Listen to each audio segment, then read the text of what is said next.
Hey guys, so today you and I are going to talk about candidates.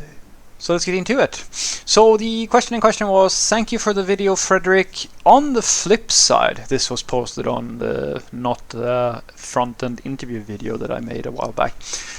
On the flip side, would you discard a candidate that is too much into tech and has no life except learning new stuff? No, I wouldn't do that. So, in order for me to give you a good understanding of kind of the way that I think about hiring people and so forth, or like the way that I think about software developers in general, I think that I should tell you what I think of what I look for when I evaluate someone for a position. And as I said, it really doesn't really matter if it's a junior or senior, because I always consider the same sort of things. So I have three things that I always look at. Number one, what does the company want me to hire? Because that's a very important thing, and that is something that sucks for the candidate sometimes, but it's something that I think that it's good and healthy for you to hear this, guys, so that you kind of understand that when I say that it's not always about you. Sometimes it's about the company, and you should, if you can, when you don't get the job, try to convince yourself that you can do better, and it might just not be the right time or something like that, and then try to grow and try to be like more than you are. But sometimes it's as simple as that my manager, who is the person who has like all the decisions, and like I'm just a guy who's going to talk to you and evaluate if you're any good, because I have no power. Usually I don't have any power over you, or like if we hire you or not. All I have is my word saying that, yeah, I've talked to this person, they're good, or like at this level or that level. And then my manager is going to do what he wants, or she wants, depending on who it is. So I always ask, what am I looking for? What does the company want me to hire? And that's usually a directive that you get from someone up the food chain, depending on some larger context. And that's something that can be very useful for you to understand as well. So if, let's say, we have a hiring policy saying that we are continuously hiring, which is a popular thing, which is the Google. This is usually, well, I'm not sure if they do that anymore, but this is the Google thing, where they basically say we're in a constant state of hiring. We're always hiring, but we're only hiring people of this profile, if that makes sense. That's a hiring strategy. Now, every company has a hiring strategy of some sort. It just depends on the size of the company and the values of the company and so forth and so forth. And it differs all the time. Some companies, as you probably know, if you're a junior, they have the policy only seniors, or only people with 3 years of experience, or only people with this and that and so forth and so forth. And some companies have this, anybody, as I was saying, the Google thing, anybody who is really good. Doesn't matter if they're a junior or a senior or whatever they are. If you meet these criteria, then we're open to hiring you, etc. So that's number one. Always consider what the company is looking for. Number two, where are you in your career right now? So if you are a junior software developer, I'm going to look for slightly different things than if you're a mid-level or if you're a senior. Because or if you're a consultant, because depending on what you are doing and right now, where you are in your career, and what I need you to do in the company, I'm going to have to think about different things. An example would be, if I'm going to hire a consultant, you better damn well know what you're doing, because usually consultants are very expensive. So I can't think of you as this person who like, oh, I just really like this person, and I think that if we just really nice to them, they're going to be here and they're going to be like invested and stuff like that, because you cost almost 50% as much more, like 150% more than the hire.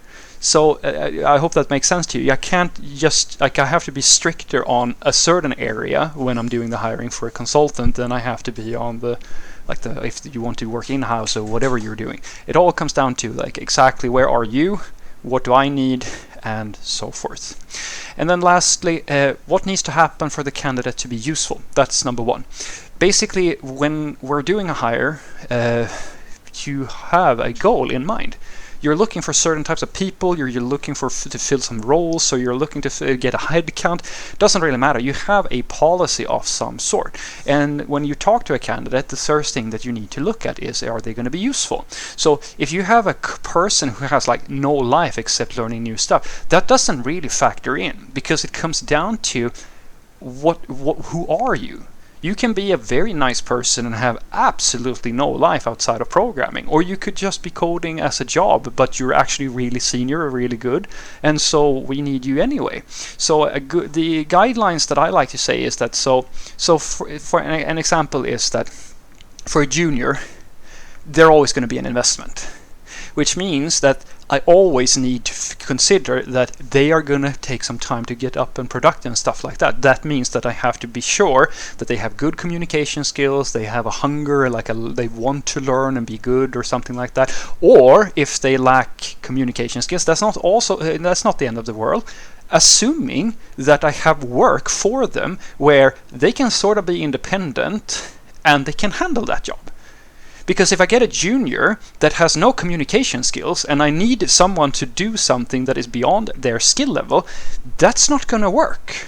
Then I need to hire at least a mid-level or someone who lacks the communication skills but can do the job. Or as I said, vice versa, I can go with someone who doesn't have the skills necessarily but has the ability to fairly quickly get to where they need to be in order to do that thing, because I have what I need for that. And it's the same deal for the seniors. If you're good at your job, there's practically always a place for you in every company, assuming of course you're not toxic or anything like that. But I may not recommend a senior software developer to be like a team lead or something like that until they can prove that they have the personality to do that. Because if you're skilled and you have a good social component, well then you're probably going to go as far as you can in IT. But without both, and so because the way that these things usually go is that juniors, they do damage when they don't have someone to help them with how to write good code and stuff like that. So that's what they need to be useful to the company. They need a support system of some sort usually to be effective. The seniors, the way that they damage the company is that by being toxic, elitist, and making really bad tech decisions. So I have to so when I'm hiring someone, that's the thing I'm looking for when I talk about being useful to the company. I need to figure out, is this senior because they have the skills, but do I dare put them in a position where they're not being controlled by someone I trust? Can I trust that if I give them their own project, they're going to make good decisions on behalf of my company, or are they just going to fuck us all over? Which is usually the case with consultants. In many cases, not all the consultants. I usually think I usually get pretty good with consultants. They are very nice and trustworthy people. So what I want you to take away from this is that the way that I usually solve the whole hiring process, and should you hire this person, should you not hire someone, it's not really down to things like, do you have a life outside of IT? Do you know everything under the sun? It's about figuring out three things. Number one, what does the company need? Number two, where is the candidate right now in their career? What is their development trajectory? What are they all about? How can we match that to something within the company?